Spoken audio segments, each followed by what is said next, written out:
Buen día, profesor. Nosotros somos el equipo 2 del Laboratorio de Dispositivos y Circuitos Electrónicos y este es nuestro video sobre el primer reporte acerca del diodo. Bueno, el diodo es un semiconductor formado por una parte N y una parte P. Básicamente el funcionamiento del diodo se puede comparar o hacer una analogía con el de la válvula Check, es decir, el fluido. Estos permitirán el paso de un fluido en un sentido, pero en el sentido opuesto no. Lo mismo pasa con el diodo.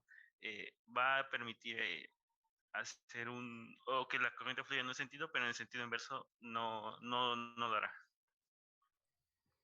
Continuando veremos algunos conceptos básicos para la realización de esta práctica. Veremos los teoremas de Theveny y de Norton, las leyes de Kirchhoff, así como la ley de Ohm. La ley de tensiones de Kirchhoff menciona que la suma de las caídas de tensiones es igual a la tensión total suministrada. Y en el caso de las corrientes, dice que la suma de corrientes que entran en ese nodo es igual a la suma de corrientes que salen. Tanto el teorema de Theveny como el de Norton sirven para simplificar un circuito muy grande en uno muy simple donde solo contiene una fuente y una resistencia Thevenin comprendiéndose entre una carga. Como otro concepto también está la ley de Ohm. La ley de Ohm menciona que la corriente que atraviesa un circuito es directamente proporcional al voltaje o tensión del mismo e inversamente proporcional a la resistencia que presenta. Aplicaremos estos conceptos en el siguiente circuito que se encuentra en la figura 1.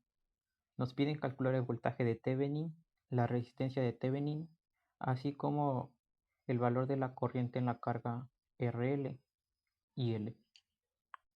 Haciendo el análisis del siguiente circuito, podemos ver que la corriente IL vale 0, puesto que no circulará ninguna corriente en ese punto. Entonces, la corriente que fluye en el circuito solo será la corriente I, que pasa sobre la resistencia de 5 kΩ y de 10 kΩ. Podemos calcular el voltaje de Thevenin por el concepto de divisor de tensión. Haciendo las operaciones, llegamos que el voltaje de Thevenin vale 10 volts. Para encontrar la resistencia del Thevenin, tenemos que hacer que nuestra tensión esté en cortocircuito. Podemos ver que las resistencias están en paralelo y conjunto las resistencias sobrantes están en serie. Llegamos que obtenemos que nuestra resistencia de Thevenin vale 8.33 kΩ. Para encontrar nuestra corriente de Norton o nuestra corriente de Thevenin, solo necesitamos aplicar la ley de Ohm a partir de nuestros valores encontrados. Llegamos que tenemos una corriente de 1.2 mA. Finalmente nos piden encontrar el valor de la corriente de nuestra carga. Para encontrar el valor de nuestra corriente IL podemos ocupar la ley de Ohm, puesto tenemos una tensión y dos resistencias. Solo es necesario sumar las resistencias para encontrar nuestra resistencia final.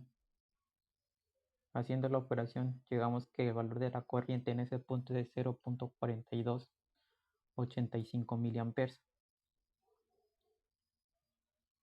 Comprando el valor con nuestra simulación, llegamos que es el mismo resultado, puesto nuestra simulación nos marca 428.58 microamperes, que es igual a 0.42 mA. Bueno, compañeros, para darle continuación a lo que vimos para ejemplos básicos, en esta ocasión nos vamos a entrar un poco más en lo que es el análisis de un diodo semiconductor, ya sea un diodo de propósito general o un diodo Zener. Para apoyarnos en esta actividad, pues vamos a contar con dos circuitos. Las características de esos circuitos es que tienen una fuente de 5 volts ambos y una resistencia de 1 kΩ. Para el circuito de la figura 3, en este caso, contamos con una corriente de saturación de 10 a la menos 14 amperes. Para el circuito de la figura 4, que lo verán un poco más abajo, se utilizó un diodo Zener de modelo 1N4739A con una corriente de saturación de 10 por 10 a la menos 6 amperes y un voltaje de ruptura de 9.1 volts. El objetivo de armar estos circuitos es tomar mediciones, todo esto para graficarlas y obtener un modelo matemático, el cual nos dará la curva de caracterización del diodo. Bueno, entonces para explicar esta actividad nos vamos a basar solamente del segundo ejercicio, que en este caso es cuando nosotros consideramos un diodo Zener. Como lo había mencionado en la parte de arriba, este diodo Zener es de un modelo 1N4739A, el cual cuenta con una corriente de saturación de 10 por 10 a la menos 6 amperes y un voltaje de ruptura de 9.1 volts. Bueno, posteriormente, como lo pueden ver aquí en la imagen, pues así nos quedó el circuito armado en nuestro simulador de Simulink online. Bueno, ¿qué hicimos? Lo primero que tuvimos que hacer en este caso pues fue tomar mediciones. En este caso, mediciones en el primer intervalo de menos 20 a 0. Colocábamos a nuestra fuente un voltaje de menos 20 y pues ya nos arrojaba en este caso el medidor, el voltaje del diodo y la corriente del diodo. Entonces, conforme nosotros fuimos aumentando el voltaje, en este caso de la fuente, pues vimos un incremento en el voltaje del diodo y un incremento también en la corriente del diodo. En este caso, si se podrán dar cuenta en los primeros casos, pues se mantiene como menos 9.1. Bueno, en este caso es porque se ha superado lo que es el voltaje de ruptura que teníamos en nuestro diodo. Por eso todo nos está marcando 9.1, que es en este caso el máximo que puede marcar nuestro diodo. Como podrán darse cuenta, ya el segundo intervalo, como lo vemos aquí en la tabla 5, fue de un intervalo de 0.1 a 1, igual donde seguimos aumentando el voltaje de nuestra fuente y vemos un aumento en lo que es el aumento en el voltaje del diodo y en la corriente del diodo. Y finalmente en el último intervalo de 1 a 20, pues seguimos con las mismas propiedades. Aumentando el voltaje de la fuente, aumenta el voltaje del diodo y aumenta la corriente del diodo. Una vez que tomamos todas estas mediciones, lo pasamos al software de Excel. Una vez que estamos en el software de Excel, al graficarlo, sacamos lo que es la regresión exponencial. Esto para obtener el modelo matemático que estábamos buscando. Se hizo regresión exponencial porque al graficarlo pues nos damos cuenta que la aproximación es a una función exponencial. Finalmente, pues ya obteniendo el modelo matemático, nos quedó que la corriente del diodo era igual a 1 por 10 a la menos 6, que es igual a la corriente de saturación. Esto que multiplica la exponencial de elevado a la 38.57 por el voltaje del diodo. Bien, ahora que ya comprendemos el funcionamiento que tiene un diodo, es posible representar algunas aplicaciones como los rectificadores, limitadores, sujetadores y multiplicadores. Primero vamos a analizar los circuitos que tenemos en la figura 5, los cuales son rectificador de media onda, de onda completa y puente de diodos. Para estos tres circuitos se toma la resistencia RL como salida. Para estos tres, vamos a implementar rectificadores en un simulador y verificar su comportamiento, y también vamos a realizar una comparación entre los resultados que obtengamos y los que nos dé el simulador. Para el circuito del inciso A, que es este que tenemos acá, tenemos una señal de 120 VRMS, el cual está conectado a un transformador reductor, el cual va a reducir 5 veces la señal VRMS, por lo que tendremos 24 VRMS. Ya que tenemos el rectificador de media onda, el capacitor se descargará más cada vez que se apague el diodo, ya que a mayor capacitancia es menor el rizo, en donde obtendremos una señal de corriente directa. Aquí tenemos algunos de los cálculos. Para obtener el voltaje promedio, teniendo en cuenta que tenemos 24 VRMS, hacemos la operación y tenemos 33.94, el cual redondearemos a 34 volts. Con este dato vamos a obtener el voltaje de rizo, y resulta de 1.13 volts. El voltaje de rizo que obtuvimos aquí es el voltaje pico a pico que obtenemos en el simulador, el cual nos da un valor de 1.0354 volts, y notamos que hay una diferencia mínima, la cual es completamente válida, ya que existe una diferencia debido a que la ecuación del voltaje de rizo es una aproximación, y dando un valor redondeado, tenemos un voltaje de rizo de 1 volt. Después, para obtener el factor de rizo, realizamos la operación y obtenemos 3.4%. A continuación voy a presentar la simulación en Multisim, donde obtenemos los valores y la señal obtenida. Con esto podemos comprobar que obtuvimos 34 VRMS, un voltaje de rizo de 1 volt y un voltaje promedio de 39 volts. Por lo tanto, obtenemos para el rizo un aproximado de 3%. Para el circuito de la figura B que presentamos aquí, vamos a tener una rectificación de onda completa, pero ahora con 2 diodos. En este circuito de igual manera tenemos 120 VRMS, igual dividido entre 5 debido al transformador, y resulta 24 VRMS, pero como tenemos 2 diodos se va a dividir este valor. 12 VRMS van a pertenecer a un diodo y el resto al otro diodo. Como en este segundo circuito tenemos una onda completa, el rizo debería tener la mitad del valor, ya que en una onda media el rizo cae más.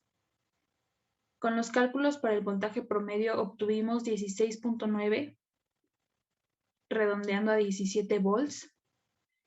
Con este dato, de igual forma, obtuvimos el voltaje de rizo teniendo un valor de 0.283 volts. En el simulador obtuvimos uno de 218.38 milivolts y podemos darnos cuenta que hay una diferencia aproximadamente de 60 milivolts, pero es completamente normal porque el simulador tiene un modelo más preciso para obtener este dato, así que sigue siendo completamente válido el nuestro. Posteriormente, para el factor de rizo, realizando los cálculos, obtenemos 1.7%, y a continuación los valores presentados en Multisim por el simulador y la señal. Con ello comprobamos que tenemos un voltaje promedio de 16.2 volts y un voltaje de rizo de 0.218 volts. Y realizando el factor de rizo, pero esta vez con los datos que obtenemos en Multisim, tenemos un factor de rizo de 1.36 volts.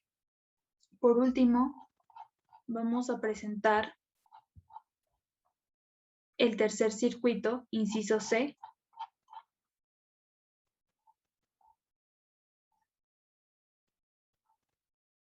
en el cual sabemos que tenemos una rectificación de onda completa con un puente de diodos. El voltaje secundario sabemos que es de 24 VRMS, el cual es igual a 34 volts. Pero como este puente está compuesto de 4 diodos, este valor se va a dividir. Por cada semiciclo se encienden 2 y cada uno va a tener un valor de 0.7 volts. Realizando el voltaje máximo tenemos 32.6 volts. Y con este dato vamos a obtener el voltaje de rizo, el cual es de 0.5433 volts.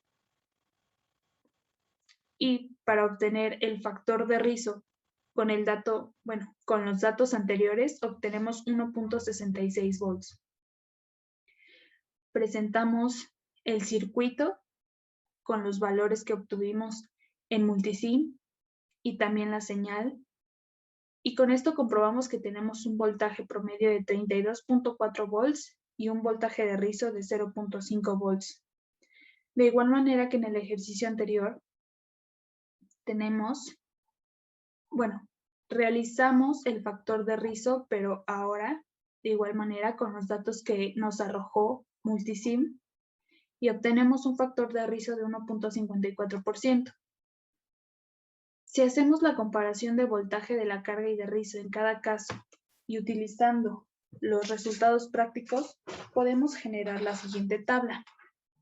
En esta tabla nos explica los datos que tuvieron cada uno de los circuitos, bueno, de los rectificadores de los circuitos.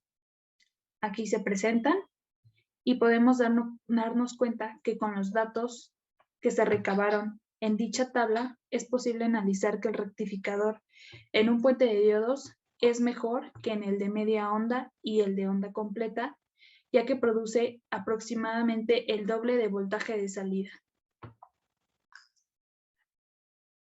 Bueno, por último se estudiarán las últimas 3 aplicaciones del diodo. Bueno, hay muchas más, pero estudiaremos 3. La primera es para un circuito limitador, la segunda es para un circuito sujetador, y la tercera para un circuito multiplicador. Para comenzar con su análisis, primero se hizo un estudio o un análisis teórico de cómo serán las señales de salida.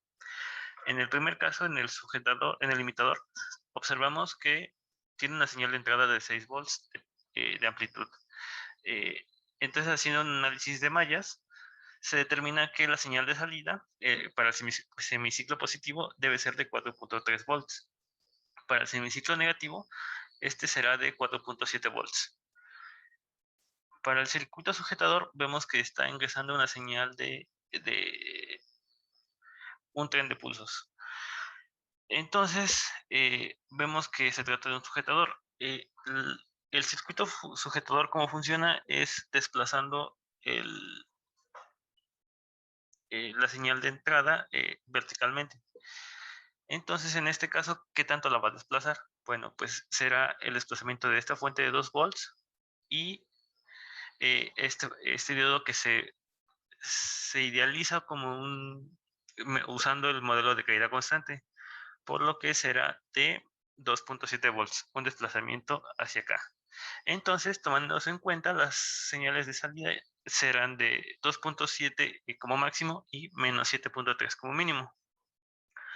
Por último, para el multiplicador se puede dividir en varias secciones. Esa primera sección es la señal de entrada que puede tomarse, por ejemplo, del punto de corriente de casa. Pasa por un transformador que es un transformador 10-1, por lo que a esta señal tendríamos 12 volts RMS o bien aproximadamente 17 volts pico. Entonces, analizando esta segunda parte se trata de un rectificador. Entonces, tomando en cuenta este capacitor y como es un rectificador, a la salida aquí, tomando en cuenta como esta salida, tendrá una señal, solamente el semiciclo positivo, y este será de 34 volts porque el capacitor está entregando voltaje a la malla. Si continuamos con esta parte es un filtro. Entonces, a la salida en la resistencia R, que es la salida del circuito, se tendrá un efecto como de unión de las puntas, dado por el efecto del capacitor, como si tuviese un rizo. Y pues se puede calcular dado los valores del capacitor. Entonces, ya implementándolos en el simulador, aquí se tiene el circuito limitador. Y estas son las salidas que se nos entrega. Vemos que para el semiciclo positivo, el diodo se enciende en una parte y esa parte es, digamos, la que limita. Entonces, ¿cuánto tiempo está encendido el diodo? Bueno, si hacemos la diferencia de las marcas que se pusieron, esta diferencia será de 1.37 milisegundos para el semiciclo positivo. Para el semiciclo negativo, esta será de 856 microsegundos. Vemos que es menos tiempo y por lo tanto abarca más de la onda, por así decirlo. Para el sujetador, aquí está la implementación en multisim. Vemos que se tuvo que modificar un poco la señal de entrada para poder obtener la señal que se nos está requiriendo, pero pues no presentó mayor problema. Se nos pidió o se hizo más bien el análisis como si para 2 casos en específico. cuando la constante de tiempo del circuito fuese mucho mayor al periodo del voltaje de entrada, que es de 10 milisegundos, y cuando sea casi igual o igual. En este caso, el primer análisis que se hizo fue cuando son iguales. Se obtuvo el valor de la resistencia del capacitor, que son de 100 microfaradios y de 1 kiloohm, y se obtuvo esta salida. Como se puede observar, en esta salida se puede apreciar la carga y descarga del capacitor. Esto se debe a que, dado que la constante de tiempo es similar al periodo, pues al capacitor le da tiempo de cargarse y descargarse y se puede apreciar ese efecto. En cambio, cuando hacemos la constante de tiempo mucho mayor que la del capacitor, que la de la entrada, la fuente de entrada, que el periodo de la fuente de entrada, se puede observar que la señal se asemeja mucho a la señal de entrada, pero desplazada, claro, y que estos picos se atenúan, que se convierten casi en rectas horizontales debido a que el capacitor no tiene tiempo de mostrar ese efecto. Por último, para el multiplicador, bueno, también se hizo su implementación y estas son las señales de la señal que se obtuvieron. Esta es la verde es la señal de entrada y la azul es la señal de salida. Como se puede apreciar, está más o menos por el orden de 33, 34 volts y presenta un pequeño rizo en esta parte. Bueno, como es periódico, pues siempre lo presentará, pero este rizo es debido al capacitor C2, que mientras más, como se vio en la parte de rectificadores, mientras más grande sea el capacitor, más atenuado va a ser el rizo, digamos. Entonces va a ser o tenderá a ser una línea recta. Y pues este es nuestro video acerca del diodo.